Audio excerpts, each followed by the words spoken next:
नमस्कार, माउन्टेन समाचारमा स्वागत छ। म मन्जु कार्की। नमस्कार, म सचिता बुढाथोकी। सुरुमा अहिलेसम्मका मुख्य समाचार।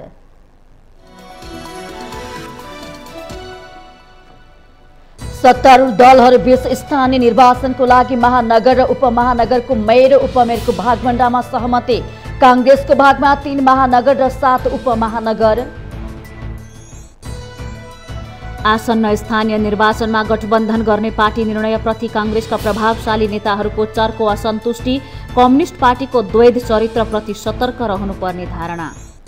आफ्नो पार्टीलाई पैसामा खरिद गर्न सम्भव नभएको एमाले अध्यक्ष केपी शर्मा ओलीको भनाई। अनुचित गतिविधिलाई आफ्नो पार्टीले छेउमा पनि पर्न नदिने दाबी। ठेक्का लिएको स्थानीय तह बाहेकमा ठेकेदारले उम्मेद्वार बन्न पाउने। ठेक्कापट्टा नगरेको पालिकामा ठेकेदारलाई उम्मेद्वार हुन नरोक्न सर्वोच्च अदालतको अन्तरिम आदेश। राष्ट्र बैंकका गभर्नर महाप्रसाद अधिकारीलाई निलम्बन गर्ने सरकारको निर्णय सर्वोच्च अदालतले बदर गरेपछि अर्थमन्त्री नैतिक सङ्कटमा। गभर्नर अधिकारीबाट काम सुरु। चीन र सोलोमन टापु बीच भएको सुरक्षा सम्झौताप्रति अस्ट्रेलिया, न्युजिल्यान्ड र अमेरिकाको चासो। प्रशान्त क्षेत्रको सुरक्षामा चीनको हस्तक्षेप बढ्ने भन्दै चिन्ता व्यक्त। र आइपिएल T20 क्रिकेटमा दिल्ली क्यापिटल्सको सहज जित। दिल्लीसँग पंजाब किङ्स 9 विकेटले पराजित।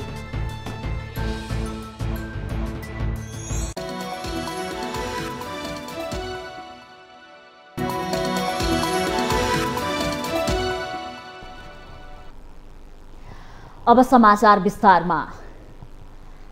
सत्तारूढ गठबन्धनको बैठकले 6वटा महानगरपालिका र 11वटा उपमहानगरपालिकाको भागभण्डा टुङ्ग्याएको छ।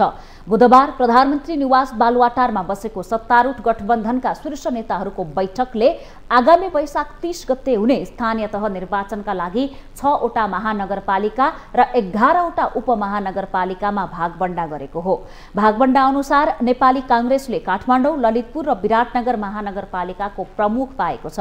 त्यसैगरी कांग्रेसले वीरगञ्ज, भरतपुर र पोखरा महानगरपालिकामा भने उपप्रमुख पाएको छ। त्यस्तै धरान, इटहरी, कलैया, बुटवल, तुलसीपुर, नेपालगञ्ज र धनगढी उपमहानगरपालिका कांग्रेसले नै प्रमुख पाएको छ भने जितपुर, सिमरा, घोराही र हेटौडा उपमहानगरपालिकाको उपप्रमुख पनि कांग्रेसलाई दिएको सञ्चार तथा सूचना प्रविधि मन्त्री ज्ञानेन्द्र बहादुर कार्कीले बताउनु भएको छ।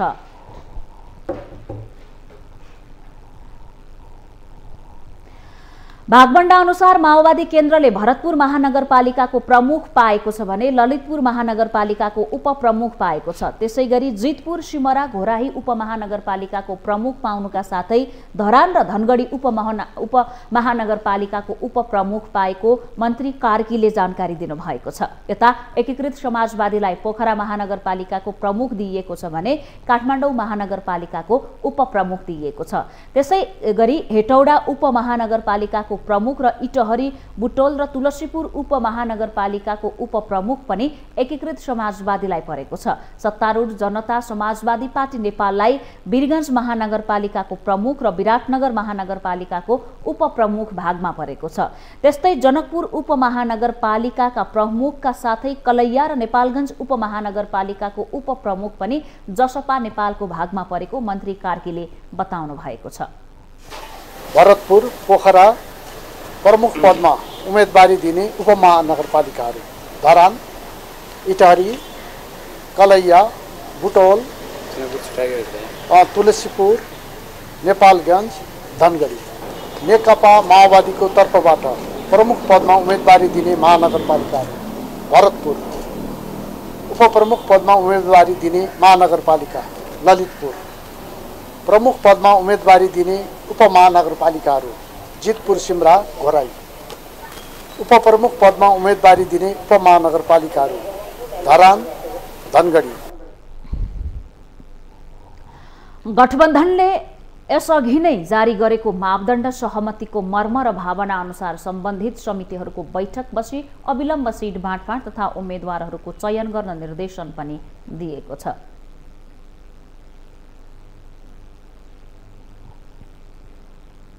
नेपाली कांग्रेसका नेता शेखर कोइरालाले कांग्रेसलाई कसैको बैशाखी लिएर अघि जानुपर्ने आवश्यकता नभएको दावी गर्नु भएको छ। बुधबार नेपाल विद्यार्थी संघ उपत्यकाको क्याम्पस इकाइहरूको संयुक्त आयोजनामा काठमाडौँमा आयोजना गरेको गोष्ठीमा बोल्दै नेता कोइरालाले आगामी निर्वाचनमा नेपाली कांग्रेसलाई कसैको बैशाखीको आवश्यकता नपर्ने दावी गर्नु भएको हो। नेता कोइरालाले नेपाली कांग्रेसको केन्द्रीय समितिको बैठकको निर्णय विपरीत गठबन्धनका शीर्ष नेताहरूको बैठक बसेर जिल्लामा निर्णय पठाइएको पनि आरोप लगाउनुभयो। कांग्रेसको केन्द्रीय समितिको निर्णयलाई पन्छ्याएर शीर्ष नेताहरू गठबन्धनको बैठकमा निर्णयहरू गरेर जिल्ला जिल्लामा पठाइरहनु भएको छ। के हामी कमजोर छौं? मलाई लाग्दैन नेपाली कांग्रेस कमजोर छ।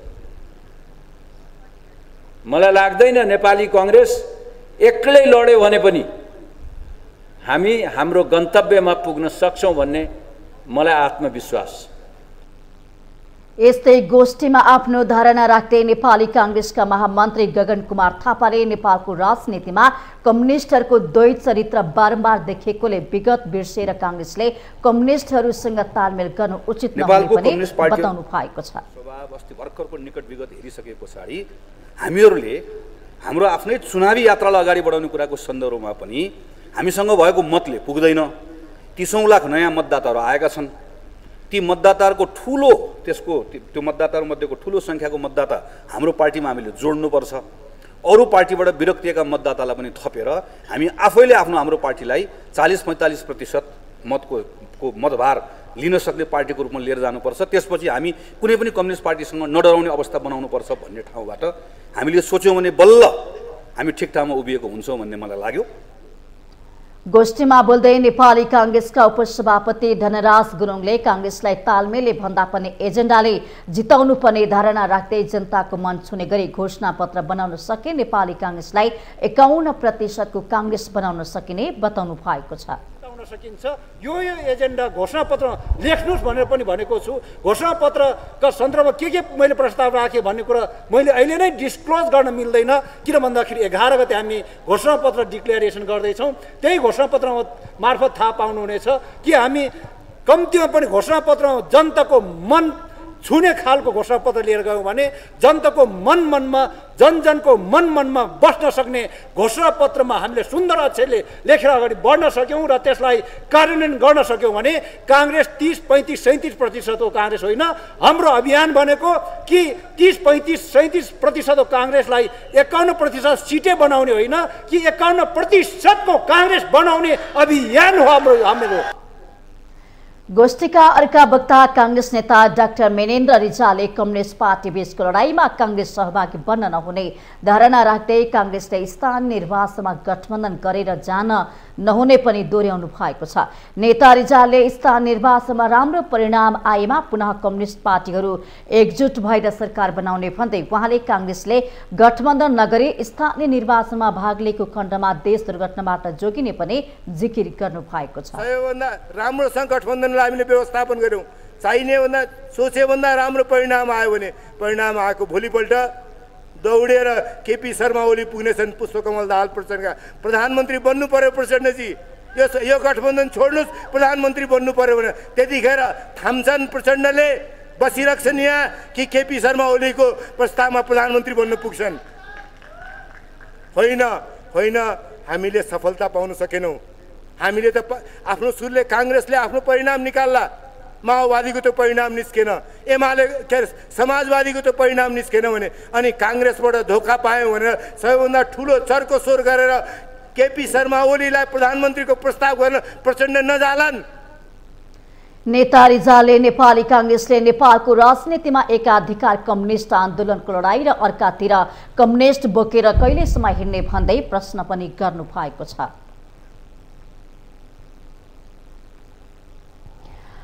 प्रमुख प्रतिपक्षी दल नेकपा एमालेका अध्यक्ष एवं पूर्व प्रधानमन्त्री केपी शर्मा ओलीले आफ्नो पार्टीलाई पैसामा खरिद गर्न सम्भव नभएको बताउनु भएको छ। स्थानीय तह निर्वाचनको तयारी भइरहँदा अध्यक्ष ओलीले अनुचित पैसा कारोबार, प्रलोभन र कुनै पनि गतिविधिलाई आफ्नो पार्टीले छेउमा पनि पर्न नदिने दावी गर्नुभएको छ। बुधबार ललितपुरको गोदावरी स्थित सनराइज हलमा आयोजित युवासँग म अन्तर्क्रिया कार्यक्रममा अध्यक्ष ओलीलाई एक युवाले एक मेहनती युवा र 7 करोड रकम दिने मध्ये कसलाई चुनावमा टिकट दिनुहुन्छ भनी प्रश्न गरेका थिए। भाइले सोध्नुभयो एकजना के गर्ने मान्छे, मेहनत गर्ने मान्छे र एकजना 7 करोड लिएर आयो भने के गर्नुहुन्छ?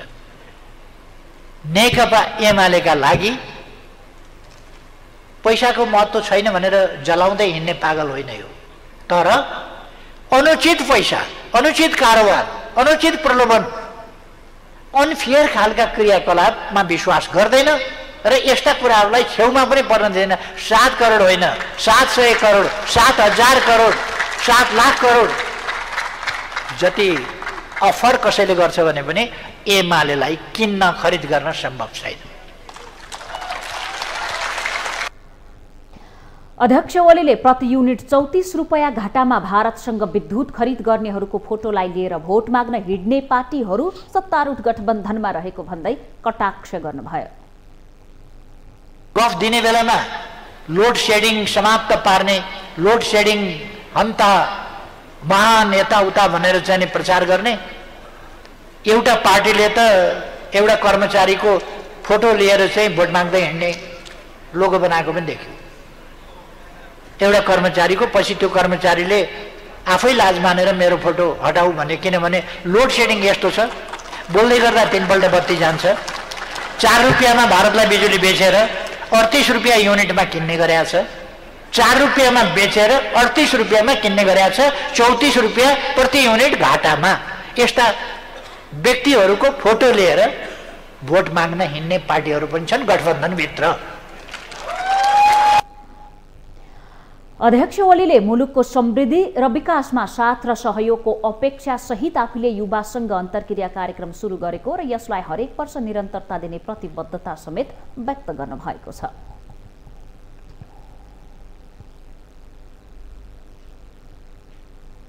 जनता समाजवादी पार्टी जसपाले स्थानीय तह निर्वाचनको घोषणापत्र सार्वजनिक गरेको छ। वैशाख 23 गते हुने स्थानीय तह निर्वाचन लक्षित गर्दै जसपाले घोषणापत्र सार्वजनिक गरेको हो। घोषणापत्रमा हरेक पालिकामा स्थानीय विशिष्टता अनुसार सेरोफेरोमा चक्रपथ निर्माण गर्ने र पानीको महसुल 200 रुपियाँसम्म मिनाहा गर्ने उल्लेख छ। आधुनिक शौचालय नभएको घरलाई शौचालय बनाउन 10,000 रुपियाँ अनुदान दिने जसपाको घोषणा छ। त्यस्तै शिक्षामा 10% बजेट विनियोजन गर्ने, हरेक पालिकामा बर्थिङ सेन्टर, हरेक ओडामा चिकित्सक सहितको स्वास्थ्य सेवा दिने पनि जसपाले घोषणापत्रमा उल्लेख गरेको छ। यसका साथै घोषणापत्रमा देशका सबै पालिकाहरूमा बस पार्क बनाउने उल्लेख छ। त्यस्तै सडकको गुणस्तर सुधार गर्ने र पालिकाहरूलाई वार्डसँग जोड्न सडक बनाउने उल्लेख गरिएको छ। शहर बजार क्षेत्रमा हरियाली बस्दै विकास गर्ने योजना पनि जनता समाजवादी पार्टीको घोषणापत्रमा जनाइएको छ। मनोरञ्जन तथा सामाजिक क्रियाकलापको लागि पार्कहरू बनाउने, यथेष्ट खुला ठाउँ राखिने जनाइएको छ। जसपाले घोषणापत्रमा आधारभूत तहमा मातृभाषामा शिक्षा प्रदान गर्ने, माथिल्लो तहमा अङ्ग्रेजी, नेपाली र कम्तीमा एक प्रादेशिक भाषा सहित बहुभाषिक नीति लागू गर्ने जनाइएको छ। त्यस्तै घर र विद्यालयको दूरी 1 घण्टा भन्दा बढी भएका विद्यार्थीहरूको लागि विद्यालय हाताभित्रै होस्टल निर्माण गर्ने जनाइएको छ। पर्यटक आकर्षित गर्ने होटल तथा रिसोर्ट तथा अन्य सेवा प्रदान गर्ने उद्यमीलाई पहिलो 5 वर्षसम्म आयकरमा 75% छुट दिने घोषणा पनि गरेको छ। साथै जसपाले नगरका सबै ओडा कार्यालय क्षेत्रमा, सबै स्कुलहरूमा र अस्पताल क्षेत्रमा निर्वाचन पछिको पहिलो वर्षमा नै इन्टरनेट निशुल्क गर्ने जनाएको छ। त्यसैगरी टोल टोलमा क्रमशः इन्टरनेट सेवा निशुल्क उपलब्ध गराउने जसपाले बताएको छ।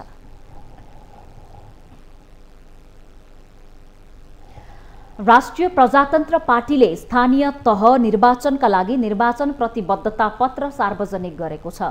बुधबार पार्टी केन्द्रीय कार्यालय धुम्बाराहीमा राष्ट्रिय प्रजातन्त्र पार्टीका अध्यक्ष राजेन्द्र लिङदेनले आसन्न स्थानीय तह निर्वाचनका लागि पार्टीको प्रतिबद्धता पत्र सार्वजनिक गर्नुभएको हो। प्रतिबद्धता पत्र सार्वजनिक गर्दै उहाँले राप्रपाले निर्वाचन जितेको स्थानीय तहलाई भ्रष्टाचार मुक्त बनाउने बताउनु भएको छ। उहाँले सुशासन कायम गर्न भ्रष्टाचार मुक्त स्थानीय तह बनाउने, जनतालाई छिटो छरितो सेवा दिने, निर्वाचन जितेको 6 महिनाभित्र विपन्न परिवारको पहिचान गर्ने र 6 महिनाभित्र सबै स्थानीय ऐनहरूको निर्माण तथा परिमार्जन गर्ने बताउनु भएको छ। त्यसैगरी 12 कक्षासम्म पूर्ण निशुल्क शिक्षा दिइने राप्रपाको प्रतिबद्धता पत्रमा उल्लेख छ। निष्पक्ष र छिटो छरितो सेवा, चुनाव जितेको 6 महिनाभित्र विपन्न परिवारको पहिचान गर्ने, 6 महिनाभित्र सबै स्थानीय ऐनहरूको निर्माण तथा परिमार्जन गर्ने, शिक्षा 12 कक्षासम्म पूर्ण निशुल्क शिक्षा, स्थानीय करको दर परिमार्जन गरी 50% सम्म स्थानीय कर कटौती गरी न्यूनतम करको व्यवस्था गर्ने, रोजगारमूलक उद्योग स्थापना गर्नेलाई पूर्वाधार निर्माणमा सहयोग तथा 10 वर्षसम्म स्थानीय कर छुट।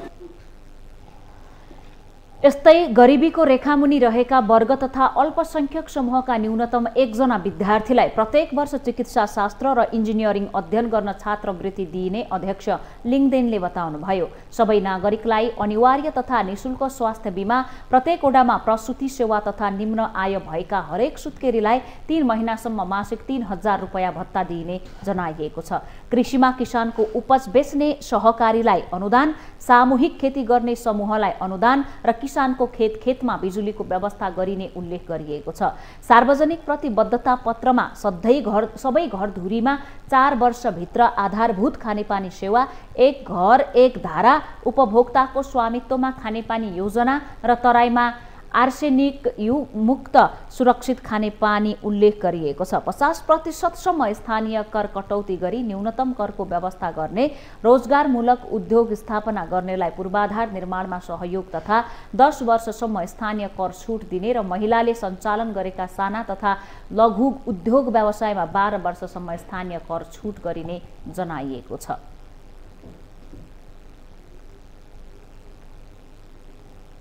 निर्वाचन आयोगले जारी गरेको निर्वाचन आचार संहितालाई व्याख्या गर्दै सर्वोच्च अदालतले आफ्नो स्थानीय तहको ठेक्कापट्टामा संलग्न रहेको व्यक्ति मात्र उम्मेदवार बन्न नपाउने स्पष्ट पारेको छ। निर्वाचन आयोगलाई विपक्षी बनाएर सर्वोच्च अदालतमा दायर रिटमाथिको सुनवाईपछि सर्वोच्चले ठेकेदारलाई शर्तसहित उम्मेदवार बन्ने बाटो खुला गरिदिएको हो। यद्यपि यादव श्रेष्ठले निर्वाचन आयोग विरुद्ध दायर गरेको रिटमा सुनवाई गर्दै न्यायाधीश नहकुल सुवेदीको इजलासले यस्तो आदेश दिएको हो। बुधबार सार्वजनिक भएको सर्वोच्चको आदेशमा सम्बन्धित पालिकामा ठेक्का कारोबार नभएका ठेकेदारलाई मात्रै उम्मेदवार बन्न सक्ने उल्लेख छ। स्थानीय तहको निर्वाचनमा आफ्नो ठेक्का कारोबार भएको स्थानीय तह बाहेकका अन्य स्थानीय तहमा उम्मेदवार हुनबाट नरोक्नु भने प्रत्यक्ष निर्वाचन आयोगका नाउँमा सर्वोच्च अदालत नियमावली 2074 को नेम 49 को उपनेम 2 को खण्ड क बमोजिम अन्तरिम आदेश जारी गरिदिएको छ। सर्वोच्चको आदेशमा भनिएको छ, अनन्तर ठेक्का लिएको भए उम्मेदवारी दिन अब रोकावट हुने छैन। निर्वाचन आयोगले जारी गरेको आचार संहितामा ठेक्कापट्टामा संलग्न उम्मेदवार हुन पाउने भन्ने प्रावधानमाथि देखिएको दुविधालाई सर्वोच्चले व्याख्या गरेको हो। कुनै पनि व्यक्ति आफ्नो व्यावसायिक कारोबार भइरहेको स्थानीय तहमा निर्वाचित हुँदा निर्णय प्रक्रियामा स्वार्थ बाँचिने अवस्था सिर्जना हुने सर्वोच्चको फैसलामा उल्लेख छ। तर ठेक्कापट्टा व्यवसाय गरेकै आधारमा स्थानीय तहको उम्मेदवार हुन रोक लगाउने आयोगको निर्णय भने संविधान अनुकूल नभएको फैसलामा उल्लेख गरिएको छ। माउन्टेन समाचारमा पालो भएको छ विश्रामको।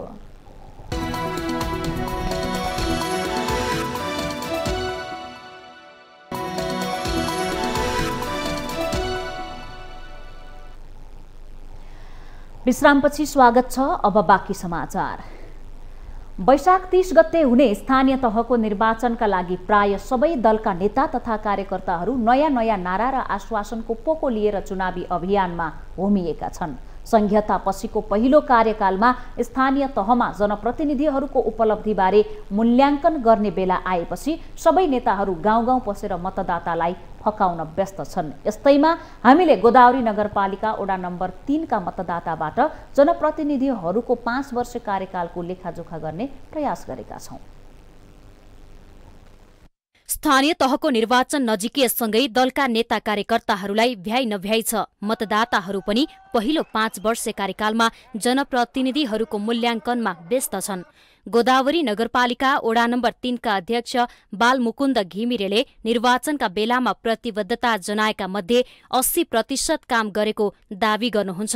समग्रमा 5 वर्ष कार्यकाल उपलब्धिमूलक र जनतालाई खुसी पार्न सफल भएको उहाँको अनुभव छ।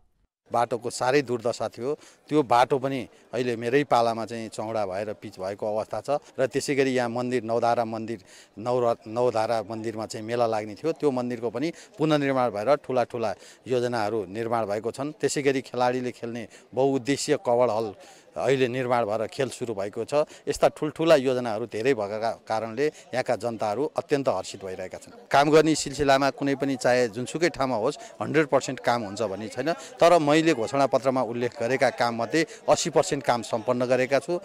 जनप्रतिनिधिहरूले आफ्नो उपलब्धिबारे जति नै बखान गरे पनि मूल्याङ्कन गर्ने त मतदाता नै हुन्। त्यहाँका स्थानीय बासिन्दाको भने स्थानीय सरकारको महसुस गर्न नपाएको गुनासो छ। थाहा छैन, म त भोट दिनै जान्न। अब त अवाक्क भइसक्यो। म कसैले सबैजना त्यही भन्छन्, सबैले सोध्छन् हामी यसो गर्छौँ उसो गर्छौँ बिचारा भन्छौँ। आखिरी जस्ताको तस्तै ढिँडालाई निस्दै भने त मुख्य कुरो भैँचा लाउँछ त हामीलाई केही उ भएन, एउटा पाल त पाइएन। भोट हाले के भएछ भने मान्छेहरूले जिते, उनीहरूका छोरा छोरी बुवा नाच नाता ठुल्ठुला भएका छन्। खालि लेखेर जाने अनि कागजपत्रहरू अर्को ठाउँमा ठन्काइदिने, बस त्यति हो। अनि यो अहिले चाहिँ के गरेछ भने के अरे अब सबै नाम साम सबै लेखेर गएको छ, नापेर गएको छ, सबै गरेछ। तर त्यसले चाहिँ अब चुनाव अगाडि नै गर्छु भनेको थियो, तर भएको छैन अहिलेसम्म। अब हाफ भनौँ, अब 30% चाहिँ जे भएको छ अलिअलि काम होइन। अब देख्नु भइहाल्नुहुन्छ, यो बाटो बनाएछ, बाटो चाहिँ बनाएछ, अब बाटो ऊ त्यस्तो बनाएछ होइन। धेरै पनि भएको छैन, पिच गरे ऊ त्यसरी भत्किँदै गइसक्यो, अब धेरै ठाउँमा भत्किसक्यो। खासै अब खुसी त लागेन, अहिलेसम्म केही गरेकै छैन। अब जसलाई जिते पनि अब आफ्नो जित्यो पहिला चाहिँ गर्छु भन्छ, केही काम गरिदिँदैन। अब हामीले त्यसमै चलिरहेको छ। अब जे भए पनि स्थानीय सरकारको पहिलो कार्यकालको मूल्याङ्कन गर्ने मौका पाएका मतदाता पनि चुनावलाई लिएर उत्साहित छन्।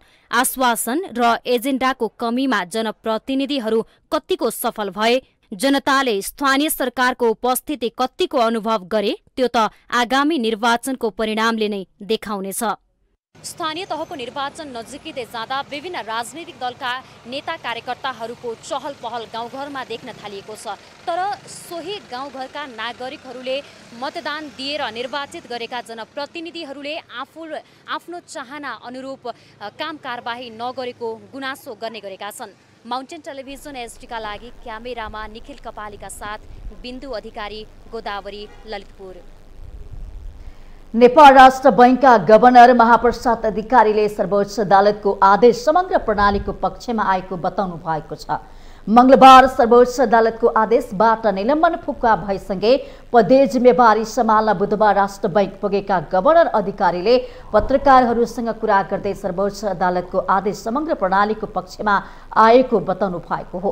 उहाँले निलम्बन पछिका दिनमा आफ्नो पक्षमा भन्दा पनि समग्र प्रणालीको पक्षमा बोलिदिनेहरूप्रति आभार पनि व्यक्त गर्नु भएको छ। सर्वोच्चको अल्पकालीन अन्तरिम आदेश प्रणालीको पक्षमा आएको भन्दै गभर्नर अधिकारीले आगामी दिनमा आउने आदेश पनि आफ्नो पक्षमा आउने आशा व्यक्त गर्नु भएको छ।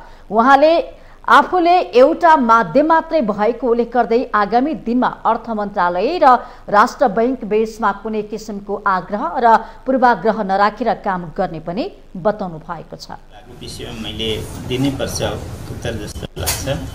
हामी व्यक्ति भन्दा पनि हामी संस्था नै हौँ। गभर्नर, राष्ट्र ब्याङ्क, अर्थ मन्त्रालय भनेको संस्था हो। विभिन्न घटना परिघटनाले यस्ता स्थितिहरू ल्याउँछन्, तर हामीले आफ्नो जिम्मेवारीहरू निर्वाह गरिराख्दाखेरि गर्नुपर्ने समन्वय सम्पर्क नियमित रूपमा गर्छौँ भने त्यसमा कुनै किसिमको आग्रह पूर्वाग्रह राखेर काम गर्ने भन्ने विषय हुँदैन। हामी त्यसमा सतर्क रहन्छौँ।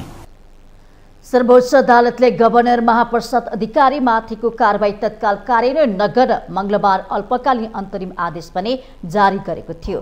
न्यायाधीश हरिफियालको एकल इजलासले प्रारम्भिक सुनवाई गर्दै गभर्नरमाथिको कारबाही कार्यान्वयन नगर्न सरकारका नाममा अल्पकालीन आदेश दिएको थियो। यस विषयमा 13 वैशाखमा छलफलको लागि दुवै पक्षलाई बोलाइएको छ। 24 चैत्र 2078 मन्त्री परिषदको बैठकले जाँचबुझ समिति गठन गरेसँगै गभर्नर अधिकारी निलम्बन परमा पर्नु भएको थियो।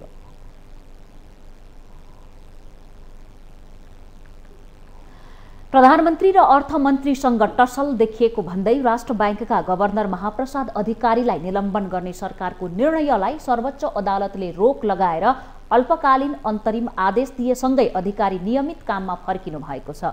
आफ्नो स्वार्थ अनुरूप काम नगरेका कारण निलम्बनको डण्डा चलाएको सरकारको निर्णय सर्वोच्चले उल्ट्याइदिएसँगै अर्थमन्त्री नैतिक सङ्कटमा पर्नु भएको छ। अर्थमन्त्री जनार्दन शर्माको हस्तक्षेप अस्वीकार गर्दा गभर्नर महाप्रसाद अधिकारीलाई निलम्बन गर्ने मन्त्री परिषदको निर्णय तत्काल कार्यान्वयन नगर्न सर्वोच्चले आदेश दिएसँगै अधिकारी नियमित काममा फर्किनु भएको छ। अर्थमन्त्रीले सहकार्य गर्न अयोग्य ठानेका गभर्नर नै अदालतको आदेशसहित राष्ट्र बैङ्क फर्किएपछि अब अर्थमन्त्री के गर्छन् भन्ने सबैको चासोको विषय बनेको छ। मङ्गलबार न्यायाधीश हरिफुयालको एकल इजलासले जाँचबुझ समिति बनाउने मन्त्री परिषदको निर्णय र अधिकारीलाई स्वत निलम्बनमा परेको जानकारी दिने अर्थ मन्त्रालयको चैत 25 गतेको पत्रलाई कार्यान्वयन नगर्ने भनेको छ। सर्वोच्चले सरकारको धारणा समेत सुनेर यो अन्तिम आदेशलाई निरन्तरता दिने या नदिने भन्ने बारे वैशाख 13 निर्णय दिनेछ। माओवादी केन्द्रका नेता वर्षमान पुन भने गभर्नर प्रकरणबारे यस्तो प्रतिक्रिया दिनुहुन्छ। सम्मानित सर्वोच्च अदालतले तत्काललाई यो कारबाही कार्यान्वयन नगर्नु भनेको हुनाले त्यो चाहिँ निर्णय पनि मान्नुपर्ने हुन्छ सरकारले।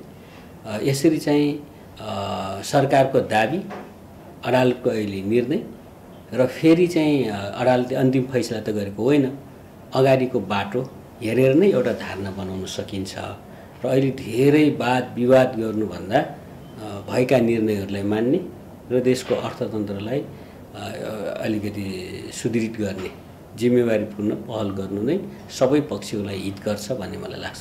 अर्थमन्त्री जनार्दन शर्मा र गभर्नर महाप्रसाद अधिकारी बीच कहिल्यै पनि सौहार्द सम्बन्ध हुन सकेन। कतिसम्म भने मुलुकका आर्थिक परिसूचकहरू कमजोर बन्दै गएका बेला समेत अर्थमन्त्री र गभर्नर बीच छलफल नै भएन। यति बेला विदेशबाट शङ्कास्पद रूपमा आएको 40 करोड रुपियाँ राष्ट्र बैङ्कले रोकिदिएपछि अर्थमन्त्री झन रुष्ट बनेका थिए।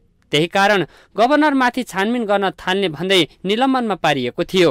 यस प्रकरणले स्वायत्त निकायलाई कमजोर पार्ने स्वार्थी समूह छिराउन प्रपञ्च रचेको देखिएको अर्थविद दिनेश चन्द्र देवकोटाको भनाइ छ। जो तिलक रावलजीलाई चाहिँ महेश आचार्यले अर्थमन्त्री भइरहँदाखेरि गिरिजाप्रसाद प्रधानमन्त्री भएको बेलामा हटाउनु भयो। पछि चाहिँ तिलक रावल चाहिँ जब पुनर्वाली भएर आइसकेपछि मलाई लाग्छ महेश आचार्यजीले राजीनामा दिनुभयो।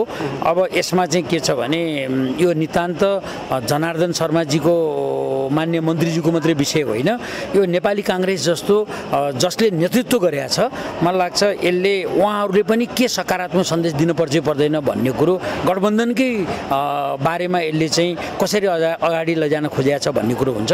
त्यसमाखेरि मलाई के लाग्छ भने जनार्दनजी र संयन्त्रले बसेर मलाई लाग्छ विकल्प दिँदाखेरि धेरै राम्रो हुन्छ। विश्वका अन्य मुलुकमा पनि केन्द्रीय बैङ्क र अर्थ मन्त्रालय बीच बेला बेलामा विवाद हुने गरेका उदाहरण छन्। तर मुलुकको अर्थतन्त्र जोगाउन दुई निकाय बीच समन्वय आवश्यक हुन्छ। मुलुकको अर्थतन्त्र कमजोर बन्दै गएका बेला मिलेर काम गर्नुपर्ने अवस्थामा नियामक निकाय राष्ट्र बैङ्कमाथि अनावश्यक रूपमा हस्तक्षेप गर्नुले अर्थमन्त्रीमाथि प्रश्न खडा भएको छ। यस्तो अवस्थामा मन्त्री शर्माले नैतिकताको आधारमा राजीनामा देलान् या गभर्नरसँगको टसलकै बीच मन्त्रालय चलाउलान् भन्ने सबैको चासोको विषय बनेको छ। माउन्टेन टेलिभिजन एचडीका लागि क्यामेरामा विवेक श्रेष्ठका साथमा बटुक राजगिरी, काठमाडौँ। सर्वोच्च अदालतले कानून नबनाई ढुङ्गा गिटी र बालुवा निकासी नगर्न सरकारलाई आदेश दिएको छ। तत्कालीन अर्थमन्त्री विष्णु पौडेलले आर्थिक वर्ष 2078-79 को बजेटमा गिटी ढुङ्गा बालुवा निकासी गर्ने व्यवस्था राखेपछि त्यसको विरोधमा अधिवक्ता शैलेन्द्र अम्बेडकर समेतले सर्वोच्च अदालतमा दायर गरेको रिटमाथि संवैधानिक इजलासले बुधबार फैसला सुनाउँदै कानून नबनाई ढुङ्गा गिटी र बालुवा निकासी नगर्न सरकारका नाममा परमादेश जारी गरेको हो। प्राकृतिक स्रोतको दोहन गरे गिटी ढुङ्गा बालुवा आदि निकासी गर्ने कार्य सम्बन्धमा संविधानको भावना र मर्म अनुकूल हुने गरी विधायिनीद्वारा निर्मित कानूनले अन्यथा व्यवस्था नगरेसम्म सो अनुसारको निकासी गर्ने गराउने कार्य नगराउनु परमादेशमा भनिएको छ। बुधबार कामु प्रधान न्यायाधीश दीपक कुमार कार्की, न्यायाधीशहरू ईश्वर प्रसाद खतिवडा, डाक्टर आनन्द मोहन भट्टराई, अनिल कुमार सिन्हा र प्रकाश मान सिंह राउतको संवैधानिक इजलासले वातावरण संरक्षणको प्रभावकारी व्यवस्था मिलाउन तथा प्राकृतिक स्रोत साधनको प्रयोगको लागि नीतिगत पुनरावलोकन गर्न र वातावरण संरक्षणको लागि प्रभावकारी संयन्त्र बनाउन पनि सर्वोच्चले सरकारलाई आदेश दिएको छ।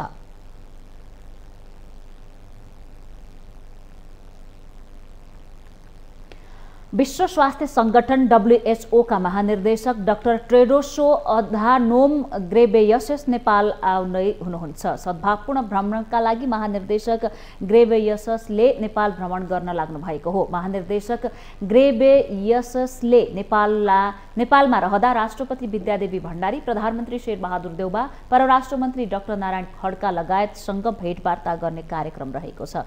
3 दिने भ्रमणका लागि आउन लागेका महानिर्देशक घेब्रेयेससले आज स्वास्थ्य मन्त्री विनोद खतिवडा, परराष्ट्र मन्त्री नारायण खड्कालाई समेत भेट्ने कार्यतालिका रहेको छ। साथै उहाँले राष्ट्रिय सभाका अध्यक्ष गणेश प्रसाद तिमिल्सिनालाई पनि भेट्ने जनाइएको छ। महानिर्देशक घेब्रेयेससले शुक्रबार राष्ट्रपति भण्डारी, प्रधानमन्त्री देउबासँग भेट गरी हनुमान ढोका दरबार स्क्वायर, राष्ट्रिय जनस्वास्थ्य प्रयोगशाला टेकु, पाटन हाई स्कुल र टाइफाइड खोप कार्यक्रमका बारेमा समेत जानकारी लिने कार्यक्रम तय भएको छ। महानिर्देशक घेब्रेयेससका टोलीले शनिबार बिहान स्वदेश फर्कने परराष्ट्र मन्त्रालयले जनाएको छ।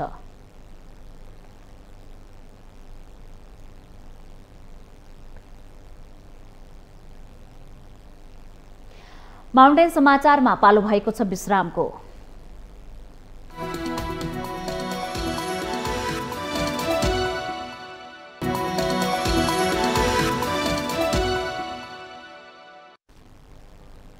विश्रामपछि स्वागत छ। अब बाँकी समाचार। बहुक्षेत्रीय प्राविधिक तथा आर्थिक सहयोगको लागि बंगाल खाडीको प्रयास बिमस्टेक ऊर्जा मन्त्रीहरूको तेस्रो बैठकले ऊर्जा सुरक्षामा जोड दिएको छ। बुधबार काठमाडौँमा भर्चुअल रूपमा भएको बिमस्टेक ऊर्जा मन्त्रीहरूको तेस्रो बैठकले ऊर्जा सुरक्षामा जोड दिएको हो। ऊर्जा, जलस्रोत तथा सिंचाई मन्त्री पम्फा भूषालले ऊर्जा सुरक्षाको लागि सामूहिक प्रतिबद्धता अपरिहार्य भएकोमा जोड दिनुभयो।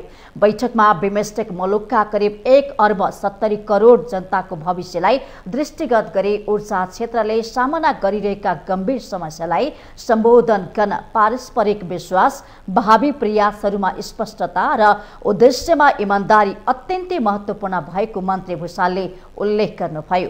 विचार विमर्शले बिमस्टेक क्षेत्रमा ऊर्जा सहयोग अभिवृद्धि गर्न योगदान दिने विश्वास व्यक्त गर्दै ऊर्जा मन्त्री भूषालले ऊर्जाको लागि पर्याप्त वित्त परिचालनको साथै प्रविधि हस्तान्तरणलाई बढावा दिनुपर्नेमा जोड दिनु भएको छ। जलवायु अनुकूलका लागि निम्ति किफायती, नवीकरणीय एवं दिगो ऊर्जा अहिलेको आवश्यकता भएको उहाँको भनाइ छ। ऊर्जा मन्त्री स्तरीय बैठकले 12 बुधे संयुक्त वक्तव्य जारी गरेको छ। बैठकले ग्रेट इन्टरकनेक्सन कोअर्डिनेसन कमिटी BGICC स्थापना गर्ने निर्णय गरेको छ। त्यस्तै यसअघि भएको विद्युतीय प्रसारण लाइन सम्बन्धी समझदारी पत्रको कार्यान्वयन गर्ने पनि बैठकमा प्रतिबद्धता जनाइएको छ। एसियाली विकास बैंकको सहयोगमा कमिटीले बिमस्टेक ग्रेट इन्टरकनेक्सन गुरुयोजना बनाउन बैठकले BGICCलाई निर्देशन दिएको छ।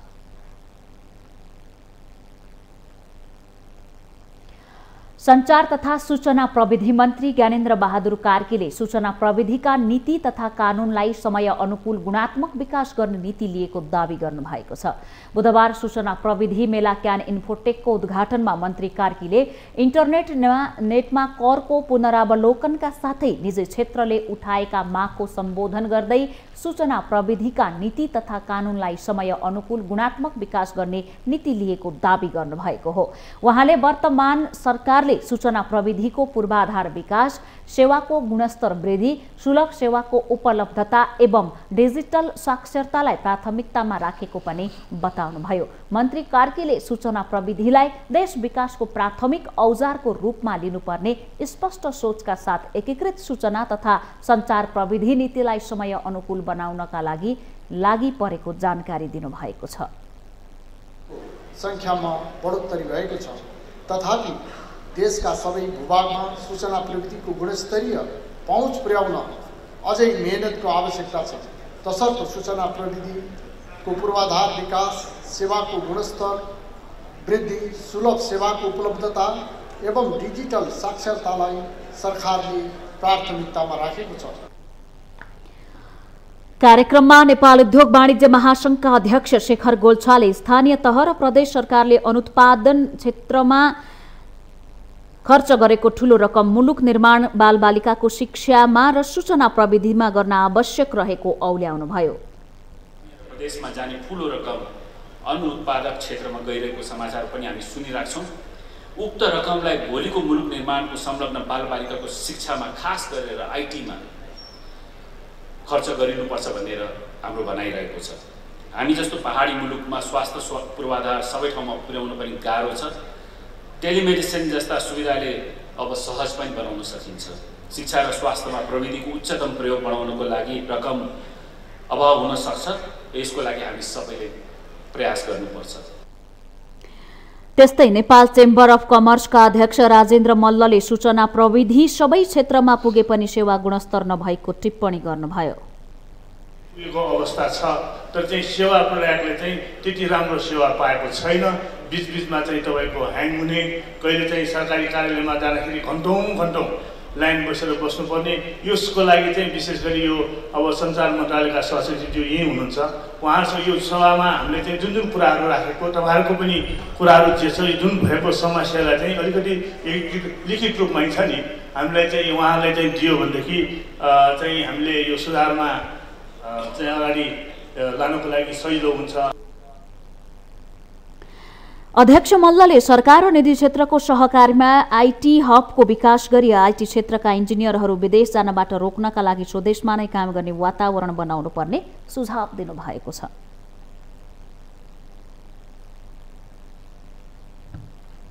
हामीसँग आर्थिक, अन्तर्राष्ट्रिय र खेल समाचार बाँकी नै छन्। माउन्टेन समाचारमा पालो भएको छ विश्रामको।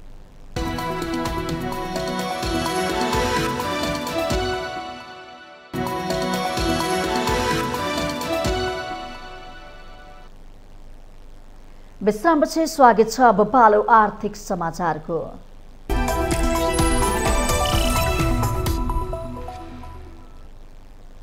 मंगलबार 13.37 अंकले बढेको शेयर बजार मापक नेप्से परिसूचकमा बुधबार उच्च अंकले गिरावट आएको छ। बुधबार नेप्से परिसूचक 36.73 अंकले घटेर 2320.51 बिन्दुमा झरेको हो। बुधबार कारोबारमा आएका 228 कंपनीका 35,70,000 किता शेयर 1 अर्ब 45 करोड 87 लाख रुपियाँमा खरिद बिक्री भएको छ। नेप्सेमा गिरावट आए पनि मंगलबारको तुलनामा बुधबार कारोबार रकम भने सामान्य बढेको छ। मंगलबार 1 अर्ब 32 करोड रुपियाँको शेयर खरिद बिक्री भएको थियो। बुधबार नेप्सेका 13 वटे उपसमूहको परिसूचक ओह्रालो लागेको छ, जसमध्ये वित्त उपसमूहको परिसूचक सर्वाधिक 3.82% घटेको छ। त्यस्तै विकास बैंक, होटल तथा पर्यटन र जलविद्युत उपसमूहको परिसूचक 2% भन्दा बढी घटेको छ। बुधबार नेप्से परिसूचकमा गिरावट आए पनि 2 जालपा, लघुवित्त र ग्रीन भेन्चर्सको सेयर सकारात्मक सर्किट लेभलमा कारोबार भएको छ। यता 2 सातासम्म सकारात्मक सर्किट लेभलमा कारोबार भएको नेस्टो समृद्ध लघुवित्तको सेयर बुधबार भने नकारात्मक सर्किट लेभलमा कारोबार भएको छ। कारोबार रकमको आधारमा 14 करोड 19 लाख रुपियाँ बराबरको सेयर खरिद बिक्री गरेर नेस्टो समृद्ध लघुवित्त नै शीर्ष स्थानमा रहेको छ। त्यस्तै एनआईसी एसिया बैंकको 5 करोड भन्दा बढीको सेयर किनबेच भएको छ।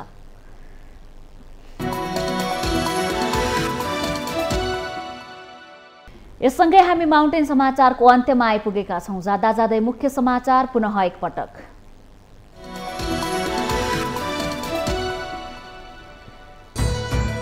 सत्तारूढ दलहरूबीच स्थानीय निर्वाचनका लागि महानगर र उपमहानगरको मेयर र उपमेयरको भागबण्डामा सहमति। कांग्रेसको भागमा 3 महानगर र 7 उपमहानगर। आसन्न स्थानीय निर्वाचनमा गठबन्धन गर्ने पार्टी निर्णयप्रति कांग्रेसका प्रभावशाली नेताहरूको चर्को असन्तुष्टि। कम्युनिस्ट पार्टीको द्वैत चरित्रप्रति सतर्क रहनुपर्ने धारणा। आफ्नो पार्टीलाई पैसामा खरिद गर्न सम्भव नभएको एमाले अध्यक्ष केपी शर्मा ओलीको भनाई। अनुचित गतिविधिलाई आफ्नो पार्टीले छेउमा पनि पर्न नदिने दावी। ठेक्का लिएको स्थानीय तह बाहेकमा ठेकेदारले उम्मेदवार बन्न पाउने। ठेक्कापट्टा नगरेको पालिकामा ठेकेदारलाई उम्मेदवार हुन नरकुन सर्वोच्च अदालतको अन्तरिम आदेश। राष्ट्र बैंकका गभर्नर महाप्रसाद अधिकारीलाई निलम्बन गर्ने सरकारको निर्णय सर्वोच्च अदालतले बदर गरेपछि अर्थमन्त्री नैतिक सङ्कटमा। गभर्नर अधिकारीबाट काम सुरु। चीन र सोलोमन टापु बीच भएको सुरक्षा सम्झौताप्रति अस्ट्रेलिया, न्युजिल्यान्ड र अमेरिकाको चासो।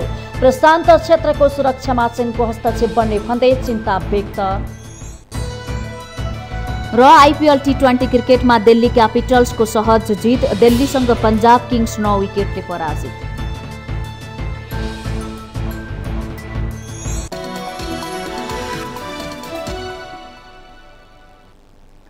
माउन्टेन समाचार अहिलेलाई सकियो। सत्य, तथ्य र निष्पक्ष समाचारको लागि माउन्टेन टेलिभिजन HD हेर्दै रहनुहोला।